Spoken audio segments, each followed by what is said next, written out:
Alright, so I've been using the Google Nest Wi-Fi for just over a year now, since about 2 months after the pandemic began.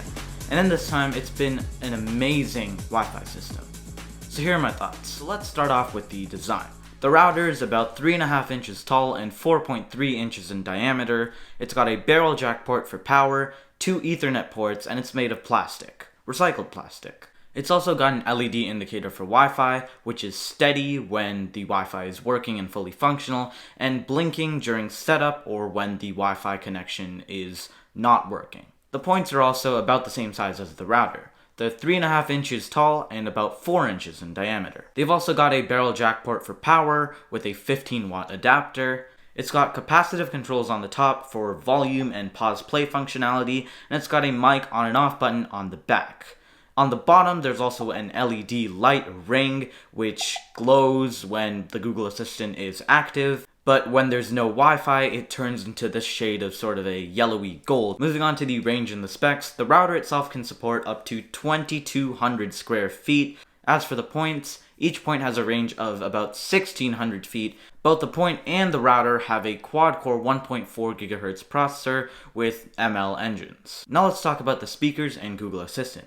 So each Nest Wi-Fi point also doubles as a smart speaker, as a Google Home. They've got 40mm speakers with 360-degree sound, which is loud enough to fill a room and easily enough to wake you up. They have really good sound quality.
One thing that I forgot to mention during the video is that if you tap in here, you can go and you can customize your EQ a bit for your bass and your treble. I have everything at default because I'm not really into that, but if you want to, then you have all the settings right here. They've also got 4 far-field mics on the top for Google Assistant.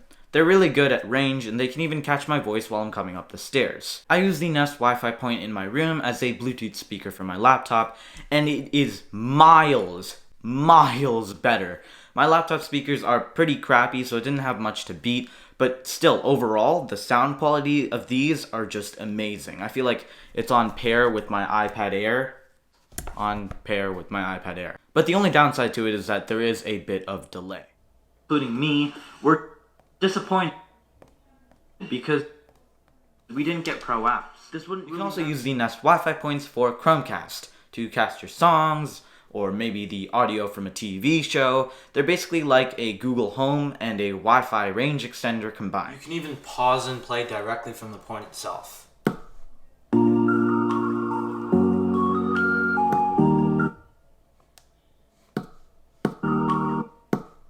Now my favorite thing about these is the alarms. So basically when an alarm sounds, you don't have to say, "Hey Google, stop." You can just say stop and it'll stop the alarm.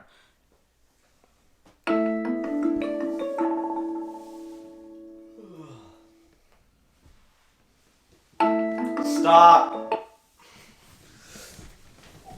And that has literally been the first word that I've been saying ever since I woke up for pretty much the past year.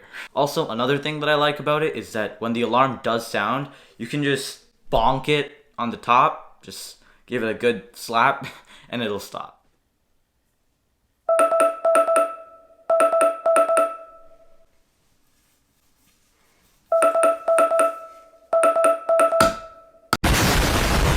But now, let's get to performance. And I have seen an astronomical improvement over our previous Wi-Fi. So I want to start off with my room. Before we got this, I'd maybe get under 10 megabits per second download speeds and not even 1 megabit per second upload speeds. But ever since I got this, I'm getting around 60 to 100 megabits per second download and 30 megabits per second upload. This is amazing because before I got this, I could barely even watch a video in like 1080p if my dad or my mom was on a call or doing work at the same time. But now I can easily stream a 4K video while literally everybody else is still using the Wi-Fi. I also have a Nest Wi-Fi point in the basement. And this is right underneath the room with the router, so it got similar speeds but not quite matching the TV room, which is the room with the router. I used to get about 80 megabits per second download and 5 to 10 megabits per second upload. But now, that's like 300 or 400 megabits per second download and 30 megabits per second upload speed. If everybody is using the Wi-Fi at the same time though, that could go down to 100 or 200. And as for the TV room with the router in it, this was pretty good back when we had the original Wi-Fi, about 100 megabits per second download and 10 to 20 megabits per second upload speeds. But now it's crazy. I'm getting 400 to 700 megabits per second download and 30 megabits per second upload speeds. And if you're wondering how I got all these numbers, I did all of this Wi-Fi testing on the speed test app by Ookla. But those are just the numbers. What's the real world usage? And that's equally as impressive. Like I mentioned before, I'm able to stream 1440p video, sometimes 1080p, while literally everybody else is using the Wi-Fi at the same time. Now, my room is literally the farthest you can get away from the Wi-Fi router in the entire house. And the fact that I'm able to stream such high quality video is impressive. I also get very little lag while I'm doing anything. And also, I do live in Canada and our Wi-Fi network is Rogers. The software and Google Home experience has been amazing as well. There is the Google Wi-Fi app to actually connect and set up the points, but once you have, you can control them through the Google Home app, which is pretty good. It's intuitive, easy to use, you can set up different runes for different smart devices, and the best part about it is it's Google, so it plugs into your Google account, and being Google, it has amazing third-party integration. And most smart devices do support Google Home and Alexa over HomeKit. You can also link your Netflix account, your Spotify account, even your Xbox account, which I don't think Apple HomeKit allows you to do. And it's just overall a tiny bit better than Alexa, just because the app is just so much more easy to use in my opinion. If you do add all of these smart devices into the Google Home app, you can control them through the Nest Wi-Fi points. I can lock my door, change the temperature through the Google Nest Wi-Fi point that's in my room. Hey Google, turn on smart light. But lastly, is it worth it? That is a kind of tough question to answer. So while the Google Nest Wi-Fi is a great package, it does have its drawbacks. The main one being that it's only Wi-Fi 5 and not Wi-Fi 6. And there are plenty of Wi-Fi 6 routers out there that are really good, and you can find some for under $100 even.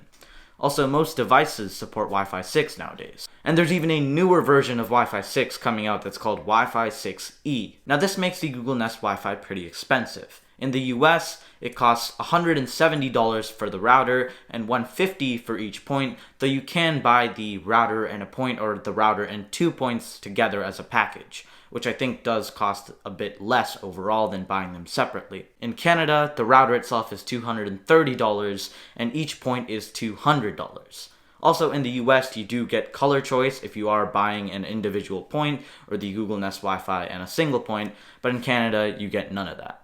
Even though the Google Nest Wi-Fi is pretty expensive, it is a mesh system, which is a lot better than traditional Wi-Fi range extenders, because mesh systems are far more seamless and efficient. If you don't have many Wi-Fi 6 supporting devices, or you may not really care about Wi-Fi 6 and the speed, then this is still a great buy. If Google's on a schedule for 3 years for each release of a new Wi-Fi system, then we're only halfway through this one. It could be until fall of 2022 that we see a new Google Nest Wi-Fi 3rd generation. I wouldn't really suggest waiting for that, as 1.5 years is a pretty long time.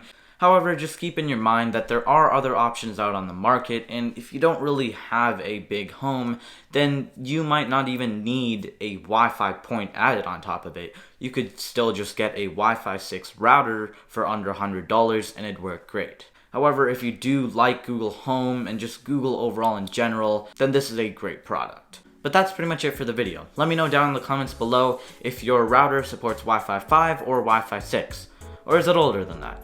Anyways, thank you so much for watching, thank you so much for being here, and that's pretty much it for me.